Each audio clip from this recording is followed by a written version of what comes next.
Thank you, Mr. Speaker. Members,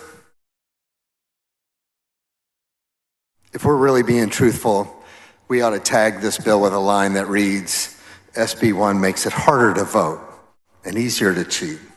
I'd say any assertion to the contrary is easily disproven if you look at it critically. Y'all, Texas is already the most difficult state in the union to register and cast a vote. And this bill is going to make it even harder. The bill is going to make it harder to cast a vote.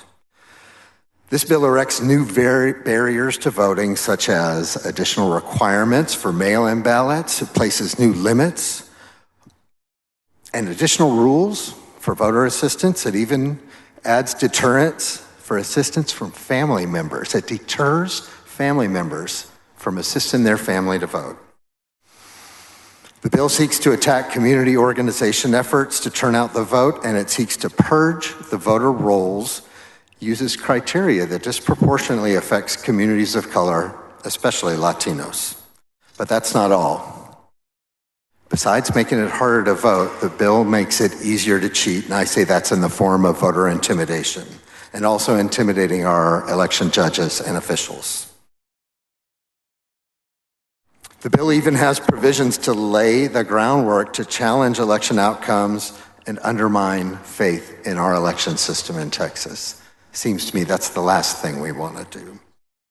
The bill criminalizes multiple aspects of the voting process, including the threat of new or elevated criminal penalties for election judges to discourage them from even maintaining order in the election place and the polling location, especially with regard to these partisan poll watchers. With this bill, a partisan violating the law can only be asked to leave, but that same disruptive person can turn around and bring a criminal charge against the election official who's just trying to maintain order in the polling place.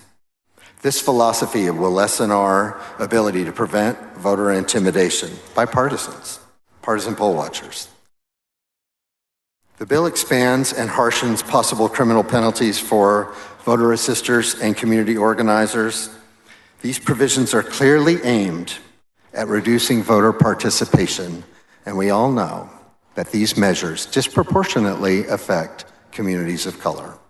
And that's certainly why the bill authors have not sought analysis to determine if there would be a disproportionate impact on our communities of color, because they already know. In fact, that is the design of this legislation. So the proposed legislation in front of us, by design, will disproportionately discourage and exclude communities of color, while also disproportionately intimidating communities of color. Texas has a long history of election laws proven to reduce overall participation, especially surgically affecting communities of color. Do y'all think that might be driven by shifting demographics that have been made crystal clear by preliminary census results we've received? Y'all, if this body were reflective of the current population of Texas as reported by the census so far, we would have just as many Hispanics as whites in this chamber. 40% each. That would be 60 out of 150 members. Look around you and tell me, is that our makeup in this chamber? Members, we have been asked to avoid using a certain word. So what's an appropriate alternative term to describe a situation where people of color are systematically and methodically disadvantaged? Because that is certainly the case for Texas election law, and this bill will elevate the attack on our freedom to vote to a whole new level. We always use phrases like, well, if you really wanted to make it easier to vote, you would fill in the blank. Clearly, that's not the actual intent of this bill, because if it was to make voting easier, we would work to expand access. We would implement stuff like we did in Harris County in this last election, like allowing drive-through voting, 24-hour voting locations. We would work to expand and strengthen vote-by-mail programs to instill confidence in them instead of undermining them. as they have done so successful in states like Colorado and that liberal bastion, Utah.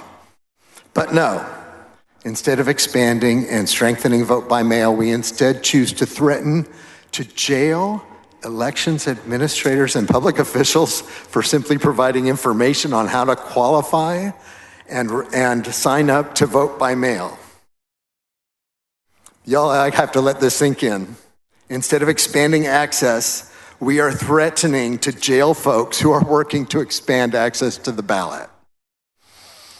I proposed an amendment aimed at promoting public safety and health in our polling places. I proposed allowing anyone who's overtly sick to vote curbside, but that was rejected without any logical explanation. And y'all wonder why we broke quorum. The entire premise of this legislation is founded on the notion that our elections are not secure or not secure enough in Texas. We call that the big lie for a reason.